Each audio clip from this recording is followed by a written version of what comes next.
اور یہ آج دیکھیے سائنٹیفکلی آج اس چیز کو پروف کیا جا رہا ہے کہ 7 بلین لوگوں میں سے ہر ایک کے الگ الگ فنگر پرنٹس ہیں. اسکن کی کتنی ہی لیئرز ہوں، جب کوئی ایک لیئر اترتی ہے اور اس کے اوپر دوسری لیئر آتی ہے تو وہی والے فنگر پرنٹس واپس آ جاتے ہیں. اور آپ دیکھیے کہ مجرموں کو پکڑنے کا سب سے بہترین طریقہ کیا ہے؟ قیامت کے دن بھی یہی گواہی دیں گے، یہی ہاتھ گواہی دیں گے، یہی فنگر پرنٹس گواہی دیں گے. آج بھی مجرموں کو پکڑنے کے لیے یہی فنگر پرنٹس استعمال ہوتے ہیں. تو مراد یہ ہے کہ اللہ سے یہ امید نہیں رکھتے کہ اللہ ہڈیاں اکٹھی کرے گا. اللہ تو ان کے فنگر پرنٹس تک دوبارہ بنا دے گا. ہڈیاں کیسے جمع نہیں ہوں گی؟ فنگر پرنٹس تک واپس آ جائیں گے. بل یرید الانسان لیفجر امامہ، بلکہ انسان چاہتا ہے کہ آگے بھی بدعمالیاں کرتا رہے. یعنی انسان آخرت کو کیوں نہیں ماننا چاہتا، اپنے اعمال کیوں نہیں بدلنا چاہتا، گناہوں پر توبہ کیوں نہیں کرنا چاہتا. وہ چاہتا ہے کہ جو مزے کی زندگی وہ گزار رہا ہے، جو سکون کی زندگی وہ گزار رہا ہے، جو اپنی مرضی کی زندگی وہ گزار رہا ہے وہ گزارتا رہے. گناہوں سے پیچھے نہیں ہٹنا چاہتا، گناہوں میں ترقی کرنا چاہتا ہے. آپ دیکھیے موت کو یاد نہیں کرنا چاہتا، گناہوں کا ارتکاب کرتا رہتا ہے. ہم کیوں موت سے ڈرتے ہیں؟ کیونکہ ہمیں ہمارے اعمال پتہ ہے کہ ہم کیا کر کے آئے ہیں. آخرت کا انکار، قیامت کا جھٹلانا تاکہ جہنم کی سزا نہ ملے. تو مگر انسان کیا چاہتا ہے کہ یہ بدعمالیاں کرتا رہے. پھر پوچھتا ہے کہ یہ قیامت کب آئے گی. بل یرید الانسان لیفجر امامہ یسأل ایان یوم القیامہ فاذا برق البصر. کہا گیا کہ جب آنکھیں چندھیا جائیں گی، دیدے پتھرا جائیں گے. یہ بہت ہی سخت آیت ہے. آپ دیکھیے آنکھیں کب چندھیاتی ہیں؟ جب آپ کسی بہت چمکدار چیز کو دیکھیں تو وہ تھوڑی دیر کے لیے اندھی ہی ہو جاتی ہیں. مراد کیا ہے؟ آنکھیں چندھیا جائیں گی، اشارہ ہے بینائی کے جانے کی طرف. اور یہ وقت کب آئے گا؟ موت کے وقت. دیکھیں موت کے وقت کیا ہوتا ہے، پہلے تو نگاہ جو ہے وہ روح کا پیچھا کرتی ہے نا. وہ جو آنکھیں پھٹ جاتی ہیں تو وہ نگاہ جو ہے وہ روح کا پیچھا کرتی ہے اور پھر آنکھوں کو بند کر دیا جاتا ہے، آنکھیں ڈھانپ دی جاتی ہیں. تو یہاں پہ اسی چیز کا ذکر ہے فَإِذَا بَرِقَ الْبَصَرُ. پھر اس کے علاوہ آپ دیکھیے آنکھیں کب چندھاتی ہیں؟ جب فرشتے جان نکالنے آتے ہیں. اس کو آپ اس طرح سمجھیے، مثال کے طور پر آپ کے سامنے اچانک سے کہیں آپ بیٹھے ہوئے اور اچانک سے کوئی ایک مخلوق آ گئی، کوئی جن سامنے آ گیا تو کیا ہیبت ہوتی ہے، انسان کی آنکھیں پھٹ جاتی ہیں، یہ کیا ہوا. تو اسی طرح فرشتے جب نمودار ہوں گے وہ اچانک سے ہوں گے اور بہت سارے ہوں گے اور انسان کی آنکھیں چندھیا جائیں گی. کیونکہ ان سین چیزوں کو جب انسان دیکھے گا تو وہ گھبرا جائے گا، گھبراہٹ کے مارے آنکھیں پھٹ جائیں گی، پھٹی کی پھٹی رہ جائیں گی. فَإِذَا بَرِقَ الْبَصَرُ. پھر فرمایا اس قیامت کو دیکھ کے بھی انسان کی آنکھیں دہشت سے پھٹ جائیں گی. وَخَسَفَ الْقَمَرُ. خسف کہتے ہیں زمین میں دھنسنا. آنکھوں کی روشنی گئی، چاند گیا تو پھر رہے گا کیا؟ روشنی کہاں سے آئے گی؟ کمر کا بھی خسف ہو جائے گا، چاند بھی چھپ گیا، دھنس گیا، آنکھیں بھی اندھی ہو گئیں. وہاں پہ پھر اعمال کی روشنی کام آئے گی. وَجُمِعَ الشَّمْسُ وَالْقَمَرُ. اللہ سبحانہ تعالیٰ فرماتے ہیں جمع کر دیے جائیں گے سورج اور چاند، دونوں اکٹھے ہو جائیں گے، مغرب سے اکٹھے طلوع ہوں گے. یہ بھی کہا گیا کہ ان کو گرہن لگ جائے گا، دونوں اندھیرے میں ڈوب جائیں گے. یہ بھی کہا جاتا ہے کہ ان دونوں کو اللہ سبحانہ تعالیٰ سمندر میں پھینک کے ختم کر دیں گے. یہ بھی کہا جاتا ہے کہ جہنم میں جلا دیے جائیں گے. اور انسان کی حالت کیا ہوگی؟ اب آگے دیکھیے، یقول الانسان یومئذ این المفر. انسان کہے گا میں آج کہاں بھاگ کر جاؤں؟ جہنم سے، حساب سے بچنے کے لیے مومن اور کافر دونوں کہیں گے آج کہاں بھاگوں، آج کہاں بچاؤں اپنے آپ کو. اللہ فرماتے ہیں کلا لا وزر. کوئی حفاظت، کوئی تحفظ کی جگہ نہیں، کوئی جائے پناہ نہیں ہوگی. الی ربک یومئذ المستقر. مستقر ٹھکانہ، لوٹنا اس روز تیرے رب کی طرف جا کر ٹھہرنا ہوگا. جنت والے جنت میں چلے جائیں گے، جہنم والے جہنم میں چلے جائیں گے. حدیث میں آتا ہے کہ تم میں سے ہر ایک اپنا گھر جنت میں اس طرح جانتا ہوگا جتنا دنیا میں اپنا گھر جانتا ہے، اس سے زیادہ اس کو راستہ آتا ہوگا جنت میں جا کے اپنے گھر کا. یقول الانسان یومئذ این المفر کلا لا وزر الی ربک یومئذ المستقر. تیرے رب کی طرف ٹھہرنا ہوگا. پھر ہوگا کیا اس دن؟ ینبأ الانسان یومئذ. بتا دیا جائے گا انسان کو اس دن بما قدم و اخر، جو اس نے آگے بھیجا اور جو اس نے پیچھے کیا. یعنی جو نافرمانی بھیجی تھی وہ بھی سامنے آئے گی، جو اطاعت بھیجی تھی وہ بھی سامنے آئے گی، جو دنیا کے لیے کیا تھا وہ بھی سامنے آئے گا، جو آخرت کے لیے کیا تھا وہ بھی سامنے آئے گا، جو اللہ کے لیے کیا تھا ریا کے بغیر، دکھاوے کے بغیر، وہ بھی سامنے آئے گا، اور جو بڑے سے بڑا عمل بھی دکھاوے کے لیے کیا تھا وہ بھی سامنے آئے گا. اللہ فرماتے ہیں بل الانسان علی نفسہ بصیرہ، نہیں بلکہ انسان خود اپنے آپ کو خوب جانتا ہے، چاہے وہ کتنی ہی معذرتیں پیش کر لے. میں اور آپ اپنے اندر خوب جھانکیں نا تو ہم اپنے آپ کو بہتر جانتے ہیں، ہمیں پتہ ہے ہم کون سی جگہوں پہ معذرتیں پیش کر رہے ہیں اور کون سی باتوں کو ہم واقعی میں مین کرتے ہیں، اون کرتے ہیں. وَلَوْ أَلْقَى مَعَاذِيرًا لَا تُحَرِّكْ بِهِ لِسَانَكَ، اے نبی اس وحی کو جلدی جلدی یاد کرنے کے لیے اپنی زبان کو حرکت نہ دو. اب دیکھیے یہاں پر ایک اور چیز کی طرف اشارہ کیا گیا کہ جب وحی لے کر حضرت جبرائیل علیہ السلام آتے تھے تو آپ صلی اللہ علیہ وآلہ وسلم اس کو یاد کرنے کے لیے حضرت جبرائیل کے ساتھ ساتھ پڑھتے تھے. آپ کو ہوتا تھا کہ کہیں میں بھول نہ جاؤں. تو یہاں پر اللہ سبحانہ تعالیٰ آگے مزید بات کو بدل رہے ہیں اور آگے فرما رہے ہیں لا تحرک بہ لسانک، کہ اپنی بات زبان کو حرکت نہ دو اس قرآن کو، لتعجل بھی، کہ تم اس قرآن کو یاد کر لو. ان علینا جمعہ و قرآنہ، اس قرآن کو جمع کرنا اور اس کو پڑھوانا ہماری ذمہ داری ہے. یعنی ہم اس کا مطلب سمجھا دیں گے، یہ ہماری ذمہ داری ہے، ہرگز نہیں. اصل بات یہ ہے کہ تم لوگ جلدی حاصل ہونے والی چیز یعنی دنیا سے محبت رکھتے ہو. اب پھر یہاں سے سلسلہ کلام جو ہے پھر پچھلے مضمون سے جڑ جاتا ہے، کیونکہ جبرائیل علیہ السلام جب یہ سورت حضور صلی اللہ علیہ وسلم کو سنا رہے تھے تو اس وقت آپ اس اندیشے سے کہیں بھول نہ جائیں اپنی زبان کو بار بار حرکت دے رہے تھے. تو یہاں جملے کو بیچ میں مطلب کو روکا گیا اور پھر بات دوسری کی گئی. اب آگے سے پھر آیت جو ہے وہ اسی جگہ پیچھے جا کے جڑ رہی ہے. کیا کلا بل تحبون العاجلہ، تم لوگ محبت رکھتے ہو دنیا سے، جلدی ملنے والی چیز سے، وتذرون الآخرہ، اور آخرت کو چھوڑ دیتے ہو. کیا ہمارا حال ایسا نہیں ہے؟ آخرت کے بارے میں ہمارا یہی رویہ نا بہت دور ہے، دیکھی جائے گی، ہوگا جب تو دیکھا جائے گا. اور دنیا اور دنیا اور دنیا اور دنیا کے پیچھے ہی بھاگ رہے ہیں. صبح ہوتے ہیں اس کے پیچھے اور شام ہوتی ہے اس کے پیچھے اور یوں ہی عمر ختم ہو جاتی ہے. اللہ فرماتے ہیں بہت خوبصورت آیتیں ہیں، وجوہ یومئذ ناظرہ، کچھ چہرے اس دن تر و تازہ ہوں گے، الی ربک ناظرہ، الی ربہا ناظرہ، اپنے رب کی طرف دیکھ رہے ہوں گے. جو دنیا میں اپنی رب کی محبت سے سرشار رہے نا، اپنے رب کی یاد میں جنہوں نے دنیا گزاری، وہ اپنے رب کا اس دن دیدار کریں گے. وجوہ یومئذ ناظرہ، کچھ چہرے تر و تازہ ہوں گے. اس سے کیا مراد ہے؟ یعنی قیامت کے دن کچھ چہرے خوبصورت ہوں گے، خوش ہوں گے، کیونکہ ان کے دل خوش ہوں گے. ابن عباس کہتے ہیں خوشحال ہوں گے، مسرور ہوں گے. قیامت کے دن یاد رکھیے ایمان والے اپنے چہروں سے پہچانے جائیں گے، ان کے چہروں پہ خوشی ہوگی کیونکہ ان کو نعمتیں دی جا رہی ہوں گی. تو جب نعمتیں ملتی ہیں تو انسان ویسے ہی بہت ہی اچھا اور ایک خوبصورت اثر آتا ہے، اس کے اوپر خوبصورت اثر نظر آتا ہے. تو قیامت کے دن لوگ چہروں سے پہچان لیے جائیں گے. اب یہ کون لوگ ہوں گے؟ جو نیکیاں کما کر آئے ہوں گے. یہ علاقوں کی وجہ سے نہیں ہوگا کہ فلاں علاقے کے لوگ گورے ہوتے ہیں تو فلاں کے کالے ہوتے ہیں، اس سے چہروں پہ چمک نہیں ہوگی. یہ چمک نیکیوں کی ہوگی، اعمال کی ہوگی. اور وہ کون سے ایسے اعمال ہمیں بتائے گئے حدیث میں جو چہروں کو چمکانے کا باعث ہوں گے؟ اعمال میں آتا ہے خاص طور پر وضو کرنا، وضو کے اعضاء چمکیں گے قیامت کے دن. تو وضو میں کوتاہی نہ کریں، کوئی حصہ ڈرائے نہ ہو، خوب مل مل کے اچھا وضو کریں. پھر نبی کریم صلی اللہ علیہ وسلم کی دعا ہے ایسے شخص کے لیے، آپ صلی اللہ علیہ وسلم نے دعا دی کہ اس شخص کو اللہ تر و تازہ رکھے، اس کے چہرے کو تر و تازہ رکھے جس نے ہم سے کوئی بات سنی اور آگے پہنچائی. تو یہ تو بیوٹی پارلر جانے سے پہلے ہی آپ کو بہترین ٹپ دے دی گئی آپ کے چہرے کی فریشنس برقرار رکھنے کے لیے کہ جو بات سنیں اس کو آگے شیئر کریں.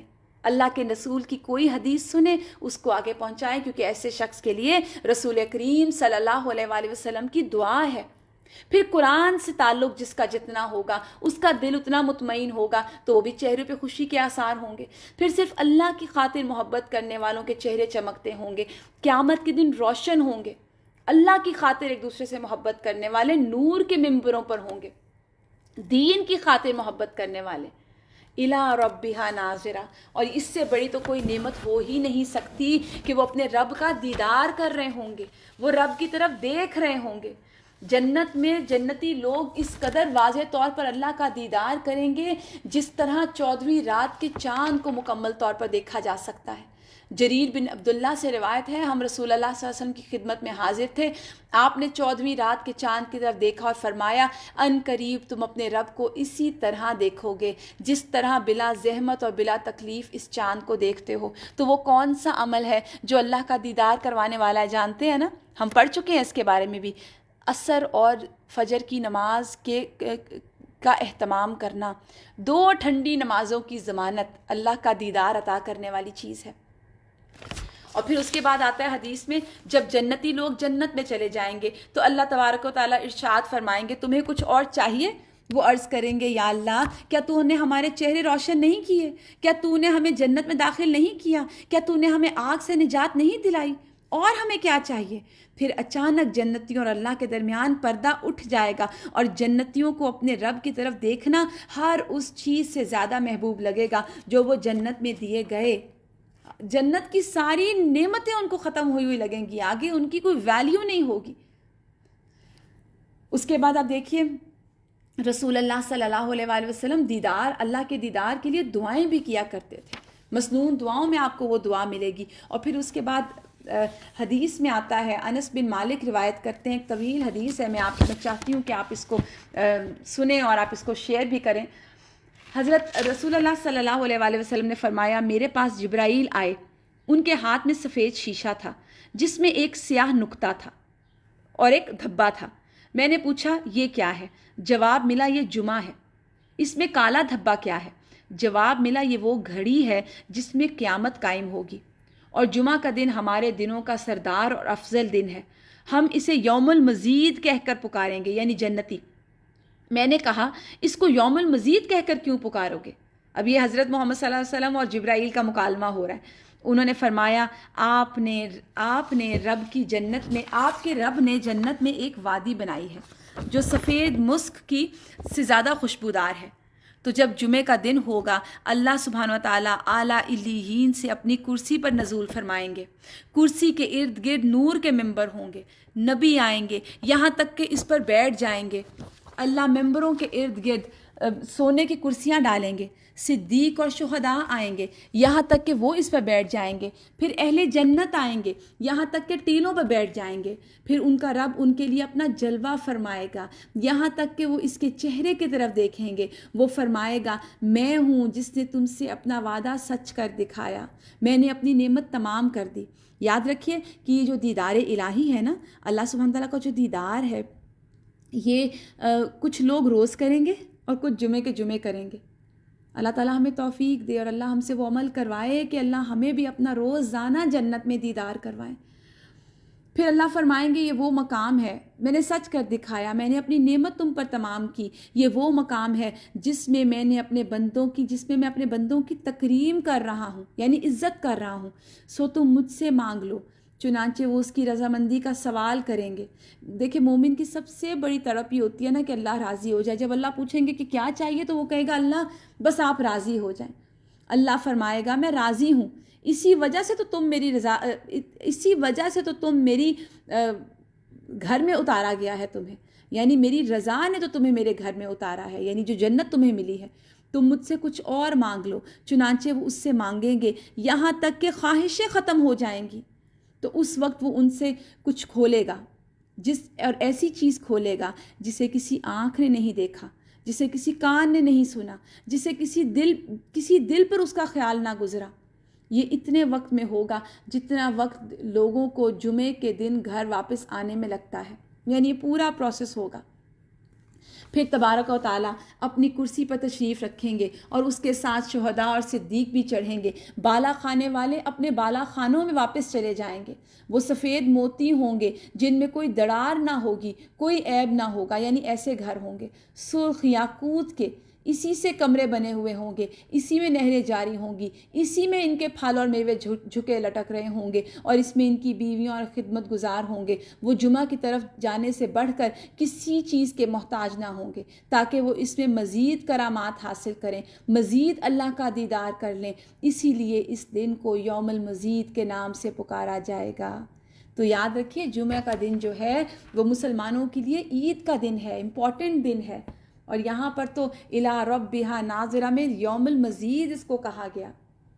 تو ہم نے اس کو وجوہ یوم، اور پھر کچھ چہرے ایسے ہوں گے وجوہ یومئذ باسرہ، کچھ چہرے اس دن اداس ہوں گے، چہرے بگاڑ کا سبب ہوں گے، کچھ کفر کے سبب ہوگا، اللہ کا انکار کے سبب ہوگا، ایمان کے ارکان کا انکار کرنے کی وجہ سے ہوں گی یہ سب چہرے اداس، برائیوں کے ارتکاب کی وجہ سے چہرے اداس ہوں گے، اور پھر بہت بڑی مصیبت میں، ہلاکت میں، آگ میں ایسا داخلہ ان کا ہوگا تو کیا ہوگا؟ تظن ان یفعل بها فاقرہ، اور وہ سمجھ رہے ہوں گے کہ ان کے ساتھ کمر توڑ برتاؤ ہونے والا ہے، برا انجام۔ یہ جو فاقرہ ہے نا، یہ ریڑھ کی ہڈی کے مہرے کے لیے آتا ہے، کیونکہ ریڑھ کی ہڈی کی تکلیف بہت شدید ہوتی ہے، تو یہاں پہ فاقرہ جو ہے یہ ریڑھ کی ہڈی کی تکلیف کی شدت کے لیے آ رہا ہے کہ کمر توڑ برتاؤ ان کے ساتھ کیا جائے گا۔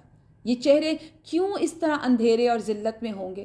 کیونکہ جھوٹ، تکبر، یہ تمام گناہ جو ہیں یہ چہروں کی سیاہی کا باعث ہیں۔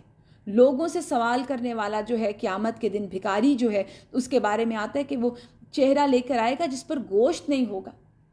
تو چہرے بگڑے کیوں ہوں گے؟ اعمال کی وجہ سے۔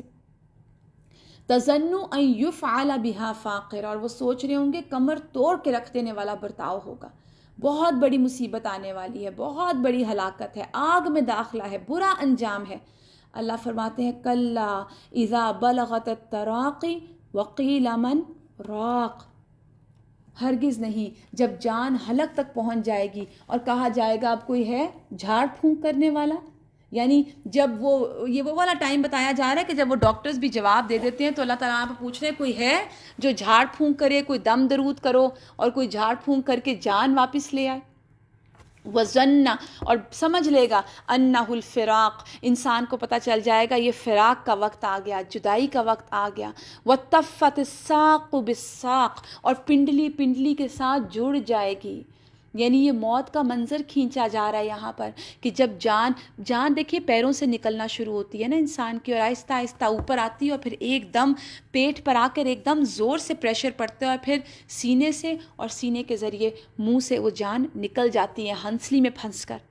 تو یہاں وہ منظر بتایا جا رہا ہے، کلا، ہرگز نہیں، اذا بلغت التراقی وقیل من راق، جب جان ہنسلی پر آئے گی۔ یہ سب سے زیادہ انسان کی مجبوری اور کمزوری کا لمحہ بیان کیا جا رہا ہے کہ انسان اتنا بڑا بنا کس کے سامنے ہوا ہے؟ جس وقت جان نکل رہی ہوتی ہے اس وقت واپس ڈال کے دکھاؤ۔ وَظَنَّ أَنَّهُ الْفِرَاقُ، اب بس ہاتھ سے بات نکل گئی، اس کو پتہ چل گیا اب جدائی کا وقت ہے، پنڈلی پنڈلی سے جڑ جاتی ہے۔ إِلَىٰ رَبِّكَ يَوْمَئِذٍ الْمَسَاقُ، تیرے رب کی طرف تیری روانگی کا وقت آ گیا۔ استغفر اللہ۔ اللہ فرماتے ہیں فَلَا صَدَّقَ وَلَا صَلَّىٰ، مگر اس نے نہ سچ مانا اور نہ نماز پڑھی۔ اب اس کے مقابلے میں جان تو نکلنی ہے، عمل تو جس نے نہیں کیا پھر کیا ہوگا؟ اس نے نہ سچ مانا اور نہ نماز پڑھی۔ وَلَٰكِن كَذَّبَ وَتَوَلَّىٰ، بلکہ جھٹلایا اور پلٹ گیا۔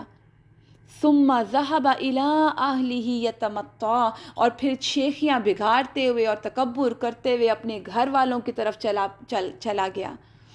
ویسے تو پھر یہی بات کہ یہ منشن تو کسی کو نہیں کیا گیا، ایک رویہ بتایا گیا کہ انسان کی زندگی ایسے ہی گزرتی ہے، نہ وہ دین کی طرف آنا چاہتا ہے، نہ وہ نمازوں میں اپنے آپ کو باندھنا چاہتا ہے، بلکہ ہر وقت ایک ہی جملہ ہوتا ہے کہ تم لوگ بہت ڈراتے ہو، یہ مولوی بہت ڈراتے ہیں۔ تو میں نے تو آج آپ کو بتایا کہ میں نہیں ڈرا رہی، یہ تو قرآن کا کلام ہے، جیسا بتایا گیا ویسا آپ کے سامنے پیش کیا گیا ہے۔ اصل میں بات کیا ہے؟ ہم بندھنا نہیں چاہتے، ہم آخرت کو سامنے نہیں رکھنا چاہتے، پھر کیا ہوگا اس دن؟ یہ تو وقت آئے گا، اس وقت نے تو کہیں نہیں جانا۔ لیکن اگر ہمارا رویہ ایسا رہا کہ نہ ہماری زندگیوں میں نہ نمازیں ہوئیں، نہ قرآن ہوا، نہ اللہ کی تصدیق کی، نہ نبی کی تصدیق کی، جھٹلاتے ہی رہے کہ دیکھا جائے گا دیکھا جائے گا، تو پھر کیا ہوگا؟ یہ کسی متکبر کی روش ہے۔ بیسکلی ابو جہل کے شیخی بگاڑنے کی طرف ہے، کہ جو کہتا تھا کہ میرا تو تمہارا رب کچھ بھی نہیں بگاڑ سکتے، تم اور تمہارا رب میرا کچھ نہیں کر سکتے، میری محفل سب سے بڑی ہے، میں زیادہ طاقتور ہوں۔ تو فرمایا یہ روش تیرے لیے ہی سزاوار ہے، تجھی کو زیب دیتی ہے، ثم اولا لک فاولا، یہ روش تیرے لیے سزاوار ہے، تجھی کو زیب دیتی ہے۔ ایحسب الانسان ان یترک سدی، کیا انسان نے سمجھ لیا وہ یوں ہی چھوڑ دیا جائے گا شتر بے مہار؟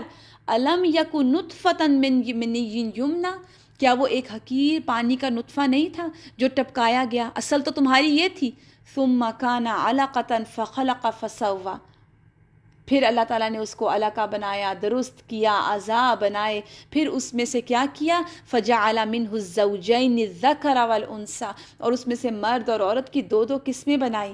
الیس ذلک بقادر علی ان یحیی الموتى، تو کیا وہ اس پر قادر نہیں کہ مرنے والوں کو پھر سے زندہ کرے؟ یعنی اللہ سبحانہ تعالیٰ کی شان تو یہ ہے کہ وہ پور پور بنا سکتا ہے، وہ انسان کو پیدا کرنے والا ہے، اول روز میں بنانے والا ہے، ہر چیز وہ کرنے والا ہے۔ نطفے سے اس نے انسان کھڑا کیا، انسان کو موت دی، تو کیا وہ اس کو دوبارہ کھڑا نہیں کر سکتا؟ اللہ تعالیٰ سے دعا ہے کہ اللہ تعالیٰ ہمارے عقائد اور ایمان کو بالکل درست سمت میں چلائیں، اور اللہ تعالیٰ ہمیں بھی اہل جنت میں ان لوگوں میں شامل کریں جو اپنے رب کا دیدار کرنے والے ہوں۔ وآخر دعوانا ان الحمد للہ رب العالمین، سبحانک اللہم وبحمدک، نشہد ان لا الہ الا انت، نستغفرک ونتوب الیک، سبحان ربک رب العزۃ عما یصفون، وسلام علی المرسلین، والحمد للہ رب العالمین۔ السلام علیکم ورحمۃ اللہ وبرکاتہ۔